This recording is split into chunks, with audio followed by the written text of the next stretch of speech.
Hello, everyone. I'm Ann Shockett, President of the NFRW, the National Federation of Republican Women. I'm so glad to welcome you to another NFRW on the Issues. Thank you for your overwhelming response to this important series. It's been particularly gratifying and exciting to see your tremendous participation in all our new and innovative programming, and we're so proud to offer you, our NFRW members, these exclusive opportunities. NFRW is the largest grassroots Republican women's organization in the entire United States. NFRW builds leaders, energizes communities, and keeps America strong. We are NFR warriors. We're actively involved in the most timely political issues from the local to the state to the national levels. So essential, especially now, during the most critical election season of our lifetimes. And that's why we wanted to present tonight's guest speaker, Catherine Engelbrecht of True the Vote, someone who has been dealing directly with some of the most significant issues facing elections today. And the primary one is voter integrity. Co-hosting with me today is Besa Martin of Texas. Besa serves as chair of the NFRW Election Integrity Committee. Besa, will you please do the honors of introducing our special guest? Thanks, Ann. Catherine Engelbrecht is a mother, a business owner, a native Texan, and a lifelong practitioner of common sense. She could no longer watch silently as the government acted in stark contrast to America's principles of personal liberty and economic freedom. In 2009, she started True the Vote, a citizen-led effort to restore honor and integrity to our electoral system. True the Vote is now the nation's leading voters' rights organization. Catherine believes that when government isn't held accountable, it abuses the rights of the American citizens. When she learned the IRS was targeting her organization and others, Catherine stood her ground and took action. True the Vote embarked on a precedent-setting lawsuit against the IRS and its top leadership, leading to a historic victory. Yes, she beat the IRS. As a nationally recognized spokesperson on voters' rights and free speech, Catherine has appeared on television and talk radio, testified before Congress and state legislatures, and spoken to grassroots activists across the nation. Catherine has received national recognition, including the CPAC Ronald Reagan Award, the Horowitz Foundation Annie Taylor Award, the Breitbart Stand With Award, along with dozens of state and local organization commendations for leadership and strength under fire. Here is Catherine Engelbrecht. Thank you so much, Besa, and thank you so much for the invitation to all of you. It's an honor to be with everybody here. I love that you refer to yourself as warriors, because you are, and you are maybe more important than you know.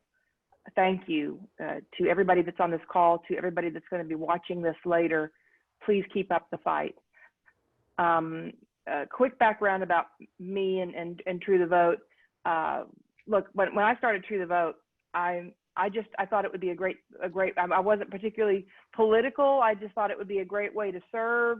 I knew that there was a need for volunteers, and I thought, man, who can be against election integrity? This is back in 2010. Who can be against election integrity, right? This should be a great uniting effort. We should all be able to get along, and it will be a great way to bring the community together. And I had no idea that I was walking into a political buzzsaw at the hands of the Obama administration, and that began a journey that sort of was this bifurcated journey where on the one hand, one path was fighting for our 501c3 status and fighting against what would go on to be 23 different audits or investigations, and everybody from the FBI to Bureau of Alcohol, Tobacco, and Firearms and OSHA, and it was totally a through the looking glass experience, all designed to prevent us from getting any closer to the target that we had our sights set on. And that was really understanding why it was that it seemed as though there were problems inherent in our election process that were sort of this dirty little secret that nobody really wanted to talk about. Like our theory was always, let's prove it up or down. If there's fraud, we'll find it, we can identify it, and we can fix it, and we can move on. But the Obama administration absolutely set their sights on taking every possible action to prevent us. That turned into, as was said, it was turned into a multi-year fight that we finally won. And we didn't win until 2019. I have to tell you guys that after we won, I really wondered, is that what God wanted? Was it really more about the fight with the IRS to prove that individuals can stand firm and win, or was there more work to be done? Enter 2020. And I got a call from some folks that had, so what True the Vote does is we recruit, train, and mobilize people to work in the polls, to advocate for common sense reforms, to check the veracity of voter rolls. It's a year-round operation, but at this time of year, we're certainly more focused on practical application and good process in working in parity of party at the polls. That's a mouthful, but it's nonetheless true. What we saw happening for 2020, though, was people calling from states saying, oh my gosh, they're trying to push us to all mail. This was back, just the beginning of 2020, before the pandemic set in, and that seems like a million years ago. But they're pushing us to all mail, and they're making us remove our signature verification standards, and they're trying to strike down voter ID. And mind you, the same groups that were pushing this, whether they be elected officials or third-party groups, those were the same individuals that heretofore had been responsible for preventing states from cleaning their voter rolls and trying to prevent them from enacting voter ID and other common sense standards. A little factoid, we're the only industrialized country in the world that doesn't have a standard for photo voter identification. We also have the lowest voter turnout of any industrialized country in the world, but that's another matter. They know what they're doing. And so they had thrown us off our game for years in terms of the ability to provide a process with integrity. Enter 2020, and now they're pushing universal mail. Well, this has continued on now so long and in such strong cadence that it caused me to step back and say, is this really all there is? Or is this really a smokescreen for something else? And I think it's a smokescreen for something else. As bad as mail-ins are, as bad as that process is, and as problematic as it's going to become in the days ahead, I think it is a smokescreen for something else, something much more insidious. Where I think that we are headed is to an environment where it matters not, let me say it differently, I think it will matter less than it ought what the ultimate vote count is. I think that their play is to try to shut down the vote, to look more closely at how to bind states from being able to cast their electors into the Electoral College, which is totally plausible because when we look at what's happened in the primary, with over 1 million ballots already having been discarded and some states taking up to a month just to count their mail-in ballots, well, the deadlines for the November election and when electors have to be assigned and states have to be completed, that's nearly more than a month. It's entirely possible that the scenario that is being engineered now, the chaos that is being engineered now, is about making quick moves. And we also know that the left has over 1,000 lawyers now on retainer ready to swoop in. I believe that we're looking at a playing field that waits until November 3rd to begin slamming down civil rights lawsuits, to tie up our states, to prevent electors from being awarded, and from letting the clock play down until this decision reaches the House of Representatives about January 20th. And at that point, there's a number of different ways that this can go. They can call for a vote, or they can just hold the vote. And for whatever period of time they hold the vote, Nancy Pelosi will be in power. And when they do hold the vote, they will ultimately decide the president, and then the Senate decides the vice president. I recognize that what I'm telling you is dire. That's heavy duty stuff. But that is what they're telling us that they are going to do. And we need to believe them. Look at what else has happened in our country just this year. The left is on attack at a level that we have never seen. And so it falls to you, the leaders across this country, to stand our ground. And I believe that the best way to do that is to do the one thing that the left never expects us to do, and that is to stand up, to stand firmly and righteously for free and fair process, to support, amidst the chaos that they themselves have created, to stand strong, making sure that we have no polling place left unmanned, we have no signature left unchecked, we have all of our positions filled at central count locations, that we have our volunteers attending the calibration ceremonies to make sure that the equipment that is being used at the polling places that do exist have been properly attended to and maintained, that we have hands-on everywhere, that if you're not working on behalf of your county, you're working for the party or candidate of your choice, that you are fully engaged, because this year voting alone isn't going to be enough. And it's really preaching to the choir with everybody that's on the call here, because I know you're all so invested in the work at hand. If you're not already planning on serving in the elections, and I know most of you are, I just encourage you, please, please, please spread the word. This is a year that I'm seeing it take shape all over the country. It is go time. It is go time. And you have a calling on your lives to serve in this way now, or you wouldn't be on this call. I know that's heavy. It's reality. It's where we are.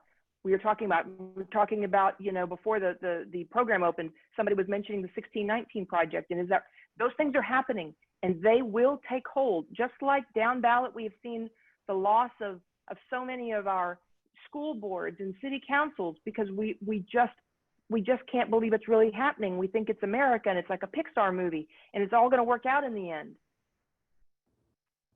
Make no mistake, I believe that it will work out in the end. I believe that righteousness will prevail. I believe that this is the call for our generation, but we have to answer the call. And it is a very serious call.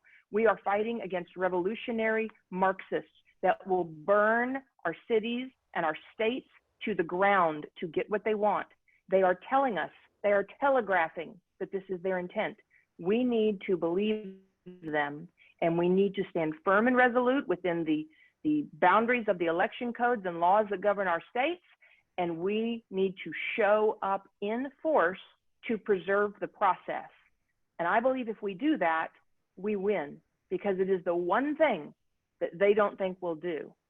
So how does that all impact True the Vote? If what I'm saying, if you're not already plugged in, or if you're looking for a way to plug in, there are a few simple things you can do. You can go to True the Vote, check out, we have a tab there called Call Your County. You can type in your county name. We'll give you all the information about your local election administrator, who to call, what the standards are, how to plug in. Call them, see if they need any help. If they tell you they're already full, if they tell you it's too late and we're getting close, then you can immediately pivot to work on behalf of your party or your candidate of your choice. Most candidates in most states can place poll watchers wherever they are on the ballot. Please get involved. Please stay in touch. And then starting November 5th, we are launching a command center where we're going to be taking incoming from election workers and concerned voters. Any questions you may have, we will stand firm to work with any group that's on this call that wants to have resources at their avail, that wants to have some level of support available to them. We will be there for you. We are all in this together. This is what True the Vote was meant for. This is why I started, which I didn't know in 2010. I could have never imagined that what I went through at the hands of the Obama administration would lead us to where we are now. And it's all been about 2020. And it is a privilege and an honor to be on this call and to know that I am with fellow warriors who are ready to go. And so my message to you tonight is the stakes are as high as they have ever been in this country. Situation is very real. It is palpable. It is happening. I believe we can win, but it is go time. So I'm ready to take any questions, and I look forward to working with you all in the days and weeks ahead. Catherine, it's our honor to have you on the show. You're always an inspiration. Yes, we are living in a critical era in our nation's history, and your work is essential to protecting the integrity and the future of our country. I remember when you were a guest just a few years ago on one of my shows, First Tuesdays, and since then, in only a few years, election fraud has escalated exponentially. Thank you for taking the action that was necessary to combat this critical situation. Now it is time for our Q&A. Our members really look forward to this part of our show, and Besa is going to join me. We'll take turns posing their questions. We'll start off with a couple of the questions that they already sent to us. So this first question, and sisters, start typing in those questions. Liz Matro and also Terry Hauser will be letting us know what your questions are. This first question is from Sue Anderson of Texas. Catherine, is there an update regarding the Supreme Court's date for considering the Arizona ban on ballot harvesting? I have not heard. And things have been moving so quickly. Last count, there were over 80 lawsuits across the country that are trying to change the laws. I mean, we filed suit against Montana just last week when the governor, with the stroke of his pen, decided to make the entire state open to mail-in in a process that's never been, tested at scale. The whole state just tossed into play. So anyway, I don't know about Arizona, but I mean, litigation is the current way they're playing the game. Okay, Besa. Besa, are you unmuted? Okay, now I am. Okay. Jeannie Magnum from California writes, is it safer to vote by absentee and then deliver it to the polling site?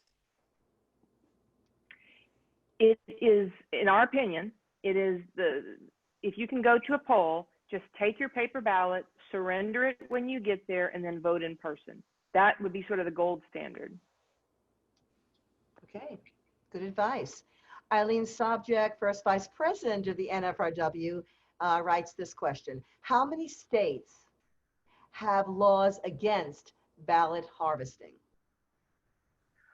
Oof, I don't know the answer to that. I will tell you that NCSL has a great website and Ballotpedia that are keeping things up to date.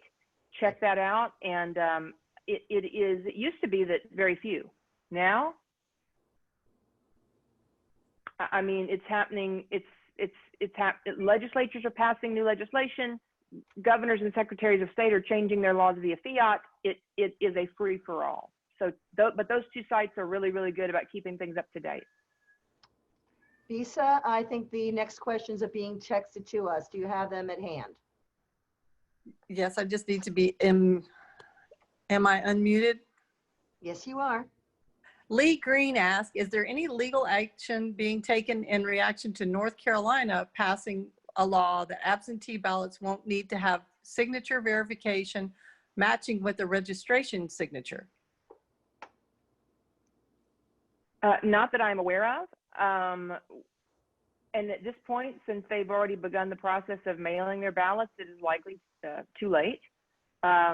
That's a situation we faced when we sued in Nevada, and it just, the timing was such that you couldn't react quickly enough. So I don't know definitively, but I'm not aware of any litigation, although certainly the situation would call for it. I mean, it's outrageous. It's outrageous that that we're removing so many checks and balances from an already shaky process. I'm going to ask the next question that was typed in, and very soon we will ask you to, sisters, to raise your virtual hands and ask your questions directly. We'll have time for that as well. So think of your questions. Debbie Aspow asked, one of our South Carolina state representatives warned that the DNC is sending fake absentee ballot request forms to senior Republican voters in South Carolina. These are not the official forms from the county election office. Are you aware of this effort by the DNC? And if not, are you aware of any similar efforts? It happens all over the country, every election cycle. Political parties and third-party special interest groups send out these applications. And that's why when we hear, you know, on the news, I'm sure you all remember not too long ago when the fact that a cat got absentee ballot, you know, request. I mean, it's because they're buying bad data and they're just pushing everything they can and picking up, you know, any grift that they can possibly, you know, usher in, any confusion. It's really important to when you think about the strategy that's being played out here, to sort of elevate yourself to that 40,000-foot level, because it is the game plan is chaos. It is chaos. And so what you're seeing in South Carolina with those ballots, that's they want you to be confused. They want to cause chaos.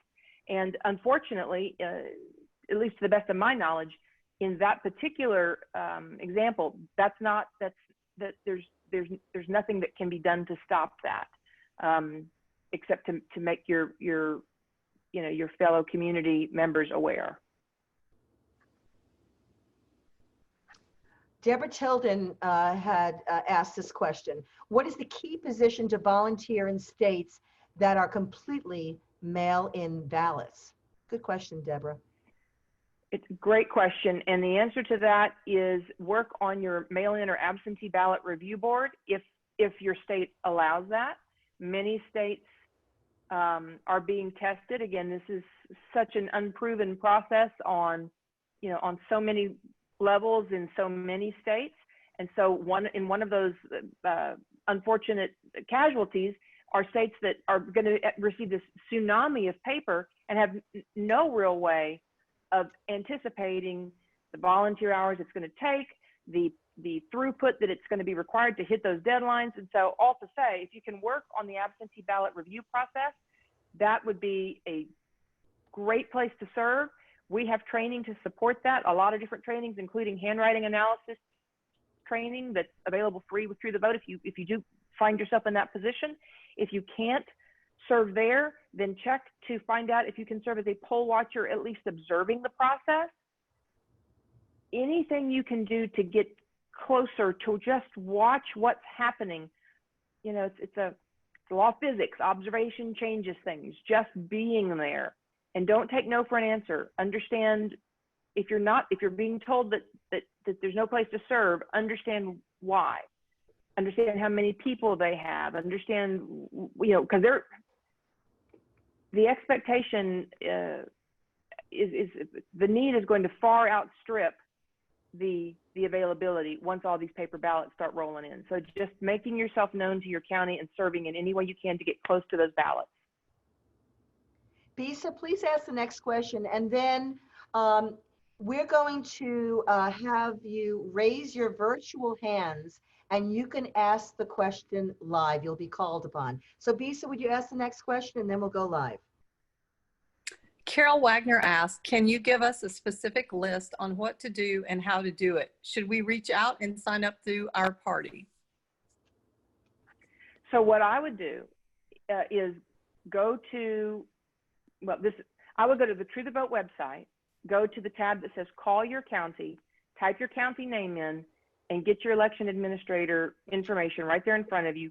Call and ask what positions are available for volunteer. Now, the reason you want to do that is the people that the county is working with are those that are going to be directly responsible for running elements of the process, be it working as, and of course, every state calls their position something a little different, but by and large, they're referred to as judges and clerks that are working the polling places that day, or working inside of the mail-in ballot review boards.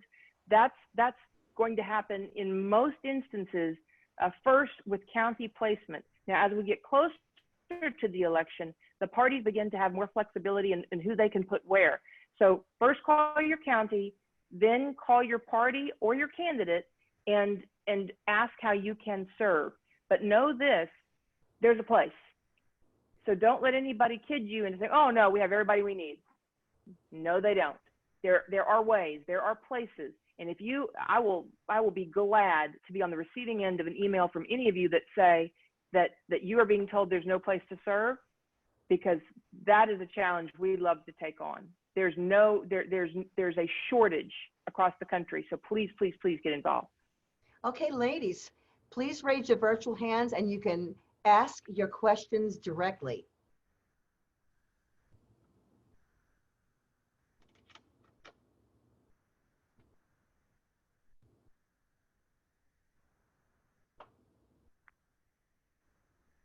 And we have a question from Cindy, and forgive me if I do your last name wrong, Cindy Sassenrath? Sassenrath. Ah. Very close. Yeah, I was actually a poll watcher for the primary, and it definitely, I was in the back room where they were receiving ballots on election day, and believe me, it gave me no confidence with how they were handling those ballots. They would just say, well, just throw those ballots over here. We'll put these ballots here. It was like they didn't realize they were going to get 12, pallets, or not pallets, but those big boxes from the post office of ballots that day. It's like, oh, come on. But my question is, the person who is our county kind of poll watcher, organizer, et cetera, she was saying that she doesn't think that the voting machines can be trusted in Nevada. I'm in Washoe County, Nevada, in Reno. And she was saying that she's encouraging everybody to use their paper ballot and hand deliver it to the registrar. Do you think that that we have a problem with the integrity of our election machines? Our voting machines? There are problems throughout our process, and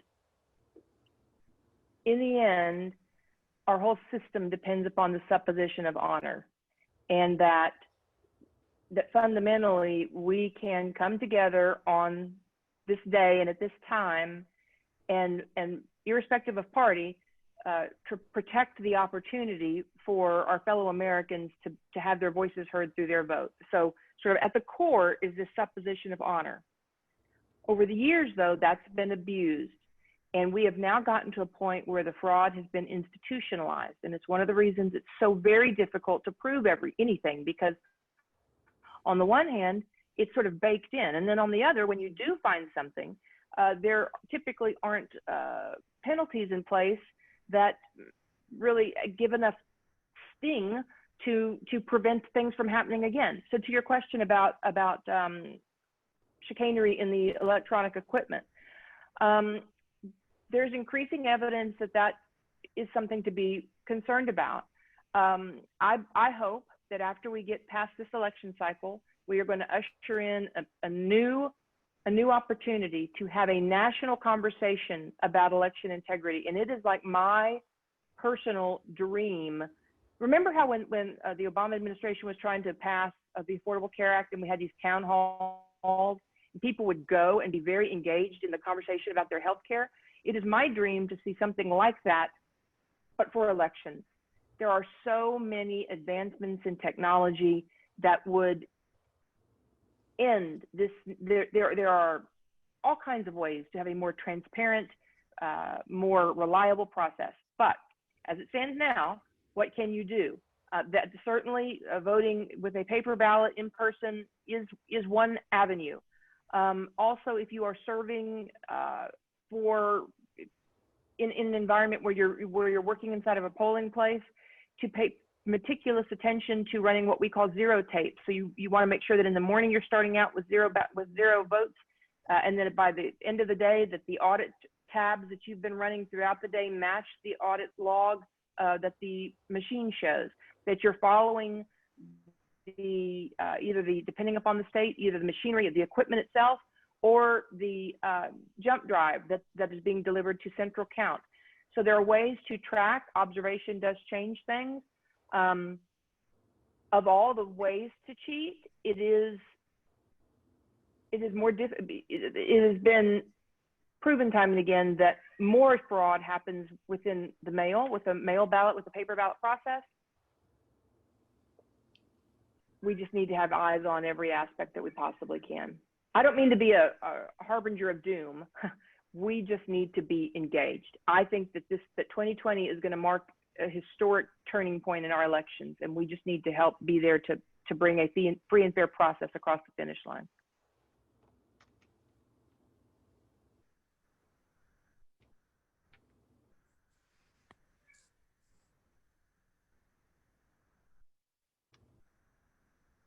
I believe we have another raised hand.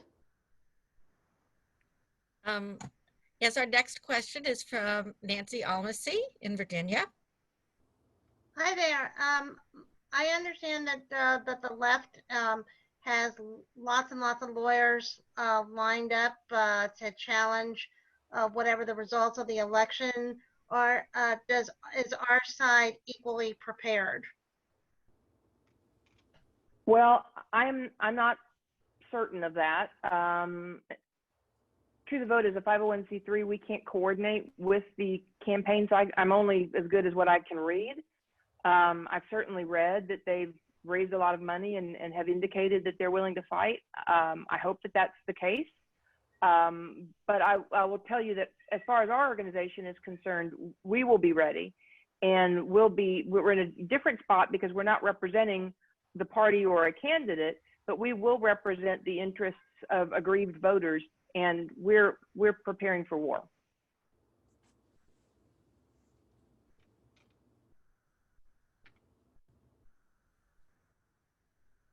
Our next question is from Lisa Hazelton. Lisa, you're unmuted. Thank you.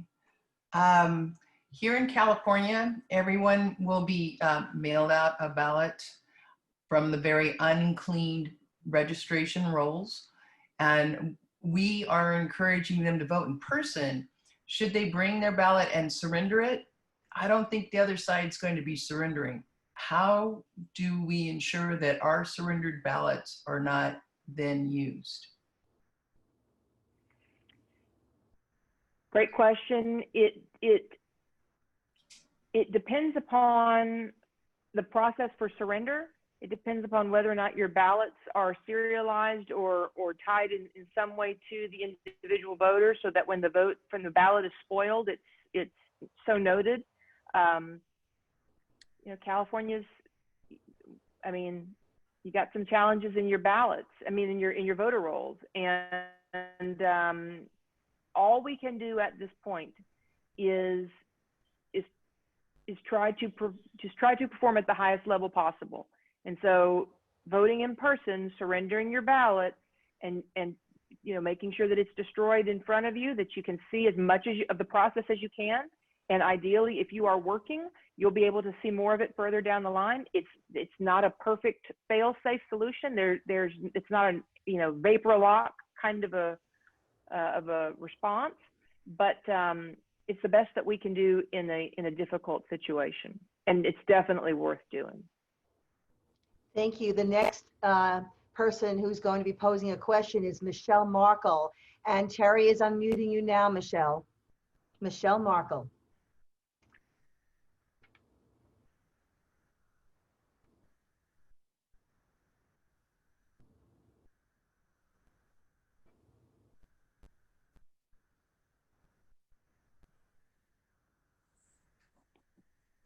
Michelle, you'll need to actually agree to unmute yourself.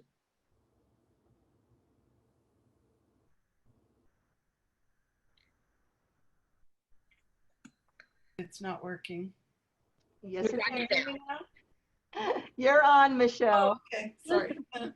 I just wanted to know if she thought it was a good idea to try to go on Fox News like Sean Hannity or Laura Ingraham or Tucker Carlson to spread this message, or would it be too alarming for the general population that watches those shows? And my other question is, does she think illegal aliens are going to be voting? I'll take the latter. Great questions. I'll take the latter first, and the answer is yes. And I believe that that's the case because there's nothing to prevent them by and large. We already know that if you are, this is a whole different conversation, But if you register by way of a federal application, the citizenship standard is not checked. And in most states, it's taken for granted that if you come in through a federal application, that somehow magically that has been checked, and it empirically hasn't. And that has caused a situation that is, it is incredibly bad. How bad, we can't say, because even states can't ask for citizenship information, which is mind-blowing. There is no reason, and this is where I'm so hopeful we're going to get past this. You know, we will prevail, and there will be opportunities to set these things straight, because there's no reason in the world private industry on a daily basis resolves identity, residency, and citizenship in real time. The data exists. The only reason that we don't do it inside of our elections is because a broken process serves a powerful few. And that's what we have to get our heads around and stop in the future 2021.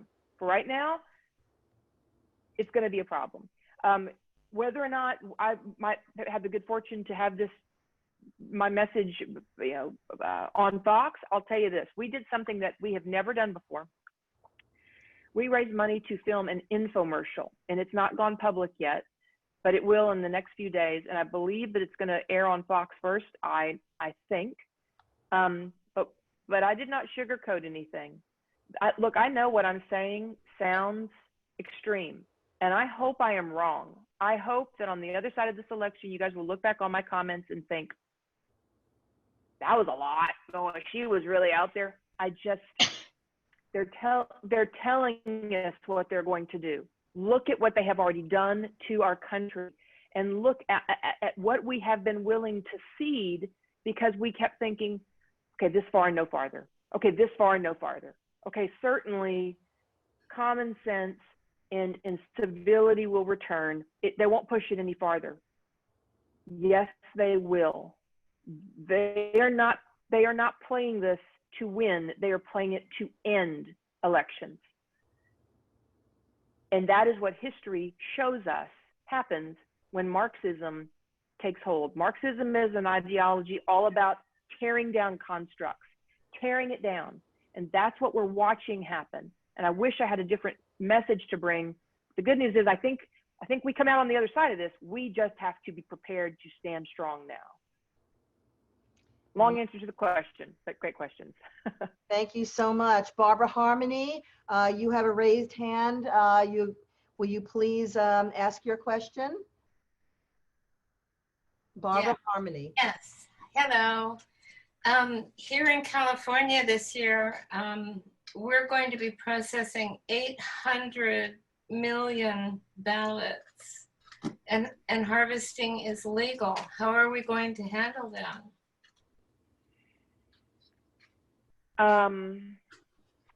80 million.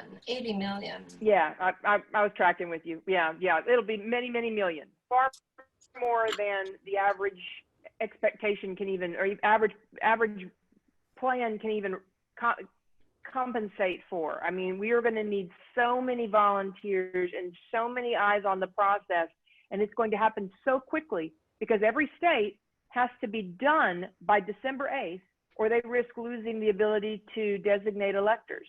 And I would suggest to you that that's part of their plan, is to bind states to prevent them from being able to award electors.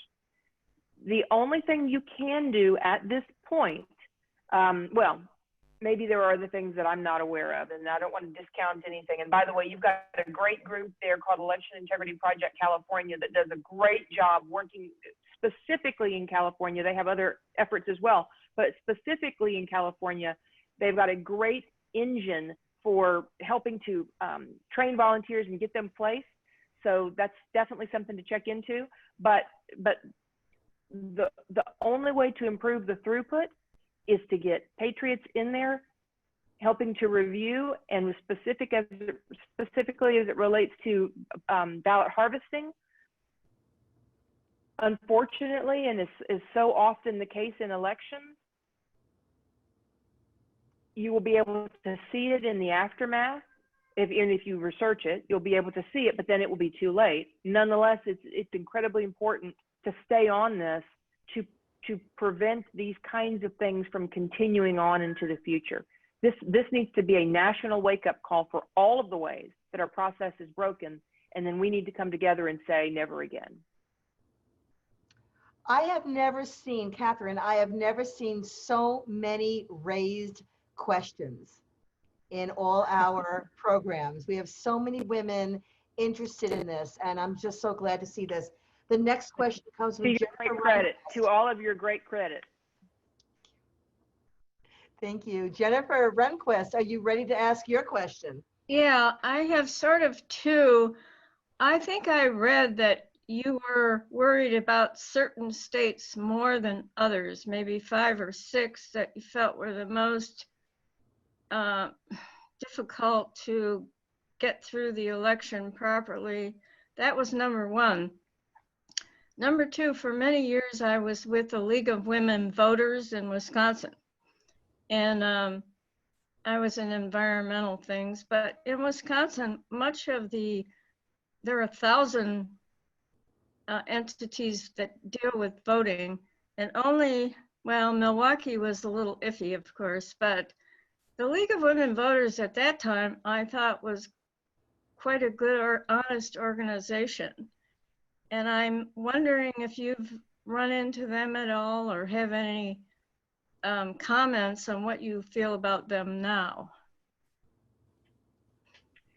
Great questions. So with respect to the problematic states, that's continued to shift. I will tell you that, we think about, okay, what are the battleground states, right? I think we have to consider what are the battleground states from a sort of traditional model, red, blue, right? But then I think you have to look at what are the battleground states in terms of where can they bind states that have high numbers of electors to prevent either candidate from reaching 270. I'll use Texas as an example, my home state. Things are happening here now that with respect to if you live in Harris County, if you live in Bexar County, you've seen all of this where they're now moving to just recently 24-hour voting, or mailing out absentee ballot applications to the entire voter registry, which is unprecedented. Or now opening up the basketball stadiums to mass polling places. And there's not really any one reason that you would expect to see that at this point, except for the play in the playbook that is just chaos. They're not there, and I had an election official tell me this is the first time that they're seeing, and this I think is a key insight. This is the first time that they're seeing election code interpreted sort of in the negative. In other words, if you don't explicitly tell me I can't do it, I'm going to just assume that I can, regardless of whether or not it even makes sense. Case in point, the 24-hour voting. The way that they arrived at that play was, we know that the law says that the polls have to be open from 7 to 7, but we don't see where it says you can't have them open 24 hours. So that's what we're going to do. And they're pushing this, and then they're not going to stop until somebody comes in and sues. And so they have created pandemonium. And the only reason that that makes sense is, well, there's a few reasons. They can bind the state so that you can't award electors in time because they've caused sufficient chaos. And I believe we're going to see lawsuits coast to coast, civil rights lawsuits coast to coast, because of what they are engineering now. But also down ballot and for redistricting, which is coming up next year, all of these things, play a major role. And I've talked so long about my first question, I don't remember what your second question was. But that's so I think every state is in play in its own unique way. Catherine, I know what was the second question? Time is so precious, and you have such a hectic schedule. Do you have time for a couple more questions? Sure. That'll be great. Then the next one comes from Catherine Gertis. Catherine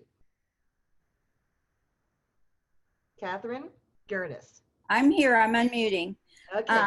I wanted to make a comment. One of the people, one of the ladies said that in California, everyone is being mailed a vote by mail ballot, and that is true. We do not surrender them this time, this voting period. So please do not give your ballot to anyone at a voting center or a polling center, because you want to keep that close to your chest and be responsible for where it ends up. You can carry it with you to vote in person, but please don't give it to anyone. They do not have to be surrendered this time. Thank you. That is a great word. And it's just that kind of thing that makes election integrity, particularly this cycle, so challenging, because everything's changing so quickly. And I'll pick up on the last question that the previous person asked about League of Women Voters just very quickly.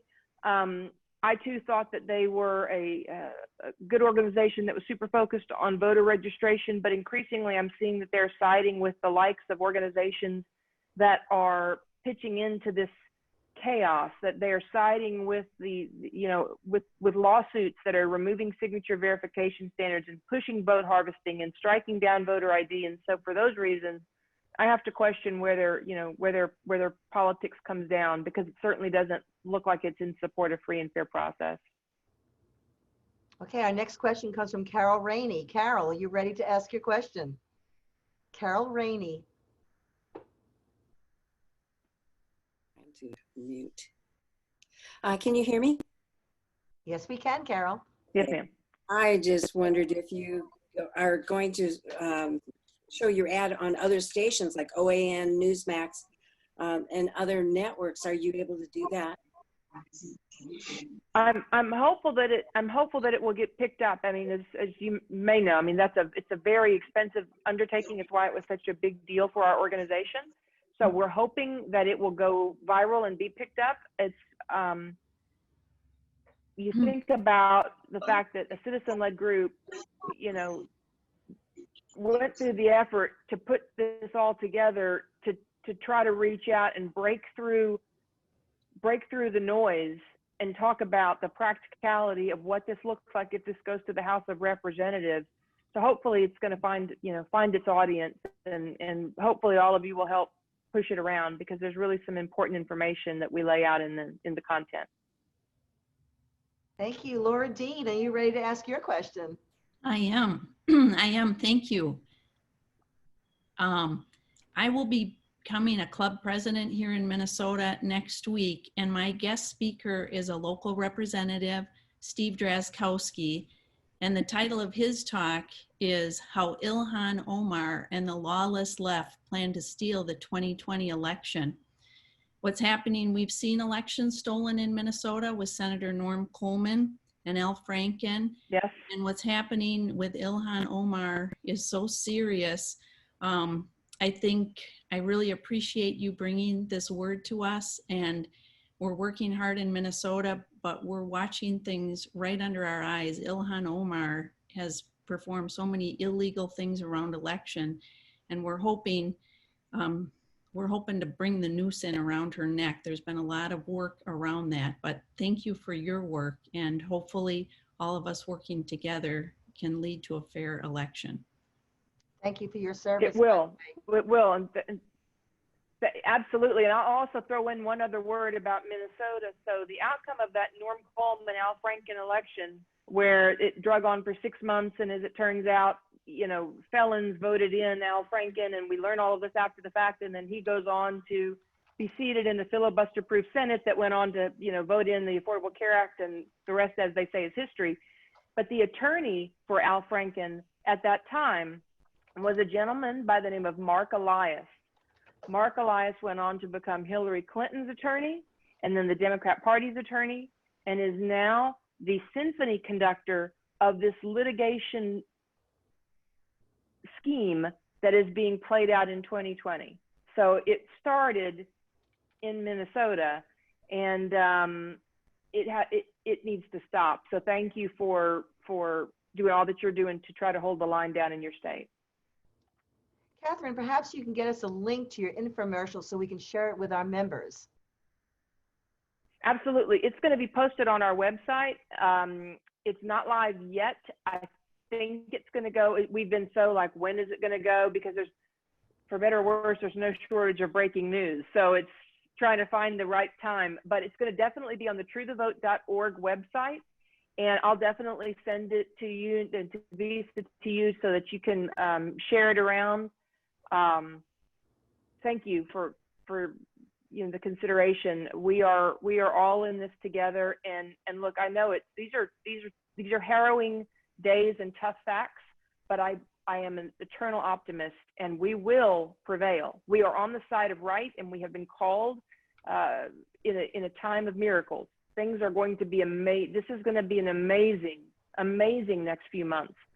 It's going to be tough, but we're going to be okay. The next question, the next live and last question we'll have will be from Deborah Tilden. Deborah, you're live.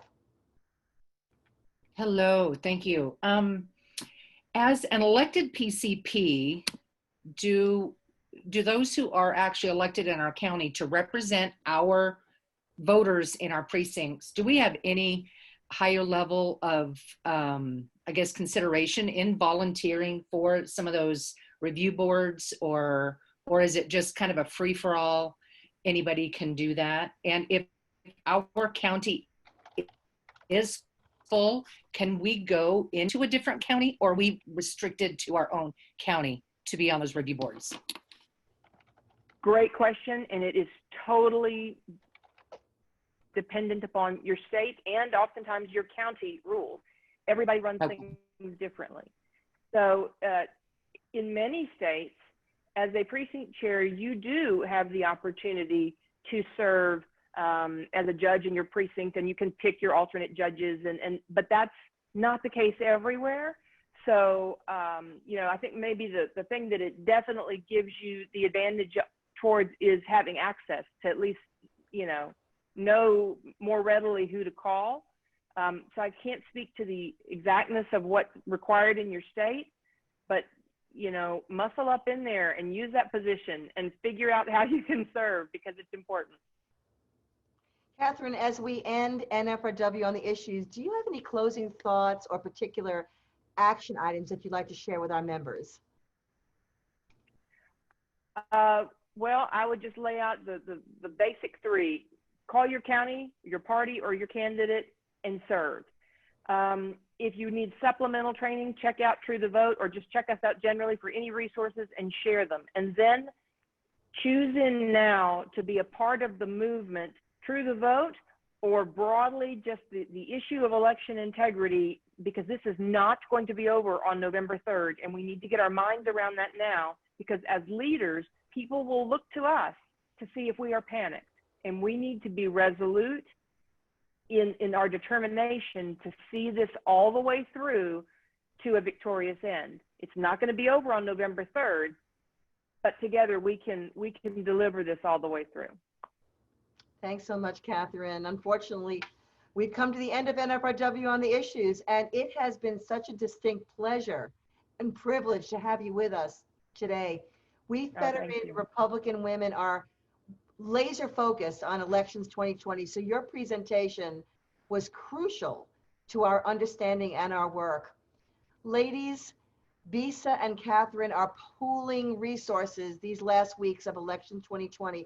Our aim is to safeguard our country, so watch for information on truethevote.org. That's truethevote.org, and also on our own website on nfrw.org/DRL-election integrity. That's nfrw.org/DRL-election integrity. Thank you so much, Catherine. What a great presentation. Absolutely.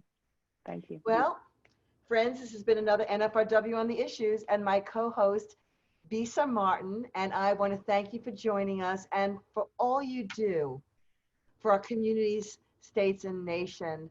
Look for more announcements for NFRW on the issues. And next Tuesday, September 22nd, join Dinesh and Debbie D'Souza on a brand new show, The Monthly Briefing, presented through our NFRW Programs Committee and hosted by yours truly and First Vice President Eileen Sobject. So, till we meet again, in person or virtually, be well and be safe. And get out the vote.